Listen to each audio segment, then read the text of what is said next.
اسی لیے جو آیت شروع میں نے آپ کے سامنے تلاوت کی، اس میں اللہ رب العالمین نے نبی کریم صلی اللہ علیہ وسلم کو یہ کہنے کا حکم دیا، قل آپ کہہ دیں، ان صلاتی میری نماز، ونسکی میری قربانیاں، ومحیایا میری زندگی، ومماتی اور میری موت، للہ رب العالمین سب کے سب اللہ کے لیے جو تمام جہانوں کا رب ہے۔ یعنی میرا اٹھنا، میرا بیٹھنا، میرا چلنا، میرا پھرنا، میرا دوڑنا، میرا کھانا، میرا پینا، میری نمازیں، میرے روزے، میری زکوٰۃ، میرے صدقات، میرا عمرہ، میرا حج، میری قربانیاں، ساری چیزیں اللہ کے لیے۔ ہم تجارت بھی کرتے ہیں تو کس کے لیے کرتے ہیں؟ اللہ کے لیے۔ اسی لیے نبی کریم صلی اللہ علیہ وسلم نے تاجر کی فضیلت بھی بیان کی نا، التاجر الصدوق الامین مع النبیین والصدیقین والشہداء والصالحین، او کما قال النبی صلی اللہ علیہ وسلم، ایک سچا اور امانت دار بزنس مین، سچا اور امانت دار تاجر قیامت کے دن انبیاء، شہداء اور نیک لوگوں کے ساتھ اٹھایا جائے گا۔ اللہ اکبر۔ وہ تجارت جسے ہم سمجھتے ہیں کہ بھئی یہ تو دنیا داری ہے، یہ الگ بات ہے کہ کوئی اگر تجارت میں اس طرح منہمک ہو جائے کہ اللہ کی یاد سے غافل ہو جائے تو ظاہر ہے یہ غلط ہے اور یہ دنیا داری ہے۔ لیکن اگر تجارت بھی وہ صحیح نیت کے ساتھ، صحیح اصولوں کے ساتھ کر رہا ہے تو اللہ نے اس تجارت کو بھی عبادت کی ایک شکل دے دی، اور اس تجارت کے کرنے والے شخص جس کے اندر یہ خصوصیات ہو کہ وہ سچا ہو، دیانت دار ہو، امانت دار ہو، یہ وہ شخص ہوگا کہ قیامت کے دن انبیاء میں سے انبیاء کی صفوں میں اٹھایا جائے گا، شہداء کی صفوں میں اٹھایا جائے گا، شہداء کے ساتھ اٹھایا جائے گا، صالحین کے ساتھ اٹھایا جائے گا۔ یہ کتنی بڑی فضیلت، کتنا آسان کر دیا اللہ نے ہمارے لیے اس زندگی کو، جبکہ ہماری زندگی کا اصل مقصد کیا ہے؟ اللہ کی عبادت کرنا۔ اللہ نے ہر وقت نمازیں فرض نہیں کی کہ دن میں 24 گھنٹے ہیں تو 24 گھنٹے کے ہر منٹ نماز پڑھنا ضروری ہے۔ اللہ چاہتا تو کرتا اور اس کا حق تھا کہ وہ کرے، لیکن اس نے بندوں کا لحاظ رکھا، بندوں کے تقاضوں کا لحاظ رکھا، انسانی فطرت کا خیال رکھا، اور اللہ رب العالمین نے بالواسطہ عبادتیں بھی دے دی اور بلا واسطہ عبادتیں بھی دے دی کہ تمہاری پوری زندگی در حقیقت اللہ کے احکامات کے مطابق گزرنی چاہیے، تم کامیاب ہو جاؤ گے۔ یہ جو ہم نے کانسیپٹ بنایا ہے دین اور دنیا دو الگ الگ چیزیں، یہ دین جب نماز پڑھو تو دین، جب بازار میں تجارت کرو تو دنیا، جب اسکول اور کالج جاؤ تو دنیا، جب مسجد میں آ جاؤ تو پھر دین۔ یہ کانسیپٹ در حقیقت غلط ہے، اور اس کانسیپٹ نے امت کو بہت نقصان پہنچایا، اور یہی وہ کانسیپٹ ہے جس کے نتیجے میں ہمارے درمیان ایک بہت بڑا خلا پیدا ہوا ہے۔ ماڈرن ایجوکیشن کو حاصل کرنے والے جو ہمارے ینگسٹرز ہیں، یوتھ ہیں، آپ دیکھیں، اور دوسری طرف علماء کرام ہیں، ان کے درمیان کتنا بڑا گیپ ہے کہ نہیں ہے؟ یہ دین اور دنیا کے کانسیپٹ الگ الگ، دین اور دنیا کو الگ الگ کرنے کا نتیجہ ہے کہ انہوں نے یہ سمجھا کہ بھئی ان کی جو زندگی ہے، ان کے جو پریکٹیکل چیلنجز ہیں وہ الگ ہیں، ان کی زبان الگ، ان کی اصطلاحات الگ، ان کا طریقہ کار الگ۔ دوسری طرف علماء کرام جنہوں نے دینی علم حاصل کیا، لیکن وہ دنیا کے موجودہ، سارے علماء کی بات نہیں کر رہا، ظاہر ہے بڑے بڑے علماء موجود ہیں الحمدللہ جو امت کی رہنمائی فرما رہے ہیں اور نوجوانوں کے مسائل کو حل کر رہے ہیں، لیکن ایک بڑا طبقہ یہ دیکھا جا رہا ہے کہ ایسا ہے مدارس میں بھی اور کالج یونیورسٹی میں بھی جو ایک دوسرے کے ساتھ کولیبوریٹ نہیں کر پا رہے ہیں خیر کے کاموں میں۔ یہ جب ان کے پاس آ رہے ہیں انہیں بددین سمجھ رہے ہیں، وہ ان کے پاس جا رہے ہیں تو انہیں بیکورڈ سمجھ رہے ہیں، یہ ان کے چیلنجز کو نہیں سمجھ پا رہے ہیں، یہ ان کے اصطلاحات اور ان کے مقام و مرتبے کو نہیں سمجھ پا رہے ہیں۔ نتیجہ کیا نکل رہا ہے؟ یہ خلا ہے، یہ گیپ، یہ دین اور دنیا کو الگ الگ کرنے کا نتیجہ ہے، جبکہ یہ دین آیا تھا اسی دنیا میں نافذ کرنے کے لیے۔ یہ دین کوئی الگ سے چند رسموں کا نام نہیں ہے، یہ دین تو دراصل دستور حیات ہے، زندگی کا دستور ہے، زندگی کا طریقہ ہے۔ ہم علم کیسے حاصل کریں یہ دین بتاتا ہے، ہم اپنی جوانی کیسے گزارے یہ دین بتاتا ہے، ہم شادی کیسے کریں یہ دین بتاتا ہے، شادی کے بعد کی زندگی کیسے گزاریں یہ دین بتاتا ہے، ہم تجارت کیسے کریں یہ بھی دین بتاتا ہے، ہم ملازمت کیسے کریں یہ بھی دین بتاتا ہے. تو شریعت اسلامیہ تو زندگی کے ہر شعبے کا احاطہ کی ہوئی ہے. ہم نے اس کو چند عبادتوں کے ساتھ خاص کیا. ہم نے سمجھا کہ صرف نماز روزوں کا نام جو ہے اور مسواک کر لینے کا نام دین ہے. یقیناً یہ دین کا حصہ ہے اور بہت بڑا حصہ ہے، لیکن کامل اور مکمل دین کا مطالبہ قرآن کریم کرتا ہے. یا ایھا الذین آمنوا ادخلوا فی السلم کافہ، اے وہ لوگ جو ایمان لے آئے پورے کے پورے اسلام میں داخل ہو جاؤ، کامل اسلام میں داخل ہو جاؤ. یہ نہیں کہ جب چاہا تب دین پہ عمل کر لیا اور جب چاہا تب دنیا اور معاشرے کے سٹینڈرڈز کے مطابق عمل کرنے لگ جائیں. یہ مطالبہ کیا کرتا ہے یہ دین؟ قرآن کریم کیا مطالبہ کرتا ہے؟ پورے پورے دین میں آؤ، مکمل اور کامل مسلمان بنو، مکمل اور کامل دین پر عمل پیرا ہو. یہ ہے مطالبہ، یہ ہے مطالبہ. لیکن ظاہر ہے جب حضرت آدم علیہ السلام کو اللہ رب العالمین نے پیدا فرمایا اور پھر تمام فرشتوں کو بشمول ابلیس کو حکم ہوا کہ اللہ کے حکم ہے، اللہ کا حکم ہے کہ حضرت آدم کے سامنے جھک جاؤ، اس نے انکار کیا اور کیا کہا؟ انا خیر من، میں تو ان سے بہتر ہوں. خلقتنی من نار، آپ نے مجھے آگ سے پیدا کیا، وخلقتہ من طین، اسے تو مٹی سے پیدا کیا. اس نے یہ نہیں دیکھا کہ حکم کہاں سے آ رہا ہے، اس نے اپنی عقل کے گھوڑے کو دوڑایا. یہ نہیں دیکھ رہا ہے کہ اللہ کیا کہہ رہا ہے، جبکہ وہ اس بات کا علم تھا اس کے پاس کہ اللہ تمام کائنات کا خالق و مالک ہے اور اللہ کی اطاعت میں ہی کامیابی ہے. لیکن اس نے محض اپنی انا کے نتیجے میں اللہ کے حکم کا انکار کیا. نتیجہ کیا نکلا؟ قال فاخرج منها فإنك رجيم، جاؤ اب جنت سے نکل جاؤ، جنت سے نکل جاؤ، آج سے تم مردود ٹھہرے. قرآن کریم کہتا ہے آج سے تم مردود ٹھہرے. شیطان، اللہ رب العالمین اس وقت کتنا ناراض ہیں، اس کے باوجود اللہ سے کہہ رہا ہے انظرنی الی یوم یبعثون، بس قیامت تک مجھے مہلت دے دیجئے، قیامت تک. شیطان بھی جانتا تھا کہ اللہ رب العالمین اگرچہ اللہ پر غضب کی صفت غالب ہے، تب بھی وہ انسان کی دعاؤں کو قبول فرماتے ہیں اور مخلوق کی دعاؤں کو قبول فرماتے ہیں، رد نہیں کرتے ہیں، رد نہیں کرتے ہیں.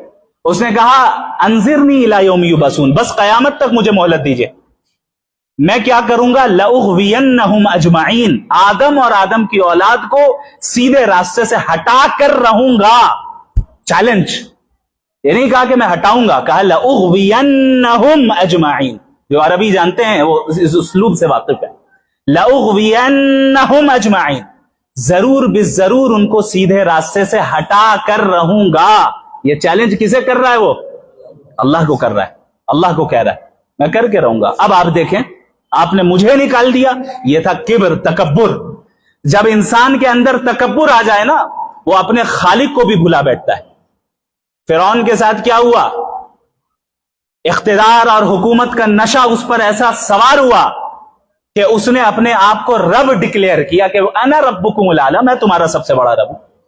یہ کبر کا نتیجہ ہوتا ہے کہ انسان اسی دنیا میں اپنے آپ کو وہ کچھ سمجھنے لگ جاتا ہے جو وہ ہے نہیں، وہ کچھ سمجھنے لگ جاتا ہے جو وہ ہے نہیں. اور کبر کا نتیجہ ہوتا ہے کہ انسان بسا اوقات اللہ کے حکموں کا صریح طور پہ انکار کر بیٹھتا ہے اور انکار کر کے وہ کفر میں مبتلا ہو جاتا ہے. اور اللہ نے فرما دیا کہ جہنم کے تعلق سے کہ وَبِئْسَ مَثْوًى لِلْمُتَكَبِّرِينَ، جہنم تکبر والوں کے لیے کتنا برا ٹھکانہ ہے، کتنا برا ٹھکانہ ہے. کبر، میں کچھ ہوں، آئی ایم سم تھنگ، مجھے کچھ آ گیا ہے، میں دوسروں سے بہتر ہوں، دوسرا سامنے والا مجھ سے حقیر ہے، میرے سامنے حقیر ہے. اب یہ کبر چاہے دنیا کے راستے سے آئے یا دین کے راستے سے آئے برابر ہے.